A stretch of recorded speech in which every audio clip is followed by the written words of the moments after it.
sari-saring agricultural inputs tulad ng fertilizer, hybrid rice seed at hybrid seed corn ang naiuwi ng mga Irigenyo nitong nakaraang linggo.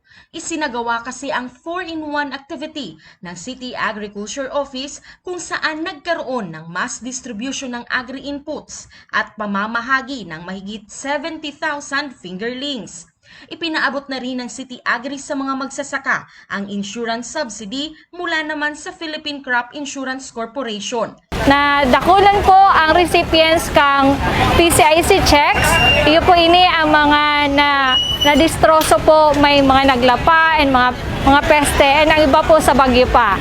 Sa rice program naman po, nagkaigo po ng distribution kang mga vouchers. Kung saan po 427 vouchers po, third batch po for Iriga City and million po ang amount po niya. And aside po kayan, nag-distribute man po kita ng banhi from private company. And dahil po sa sinda po ang nagsaro po sa binakalanta ng banhi, bali po in-invite na po siya, nag-demo din po siya kan mga plantilya po ang apon ninda. Bali latest model po kang paglusod po sa Iriga. And si merchant man po kang Iriga City para sa rice resiliency program, a project.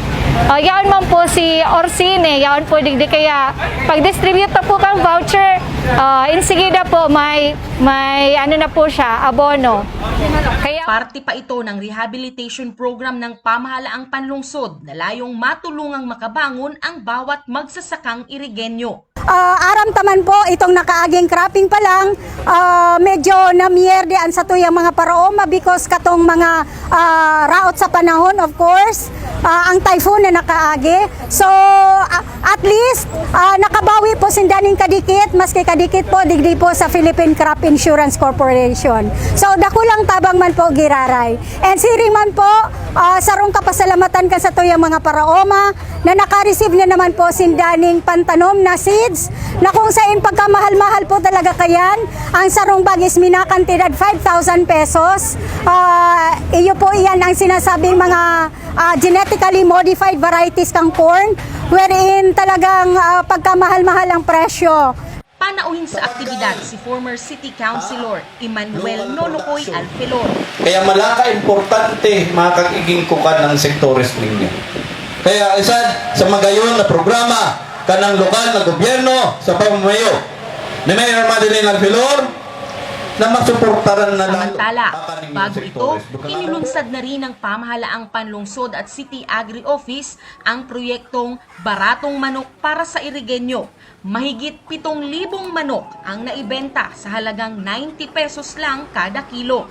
Big help po kasi sa panahon niya, ang mahal-mahal ng manok. Yung pong 90 pesos per kilo po is malaking tulong po sa amin. Salamat po sa panahon kading pandemic, nakakatabang po natin sa baratong barakalan, ano po sa buwang kamahal na po kami mga barakalan.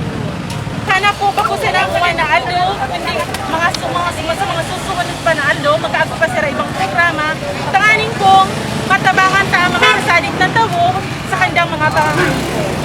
Nakatakdang isagawa ang parehong proyekto sa Hulyo.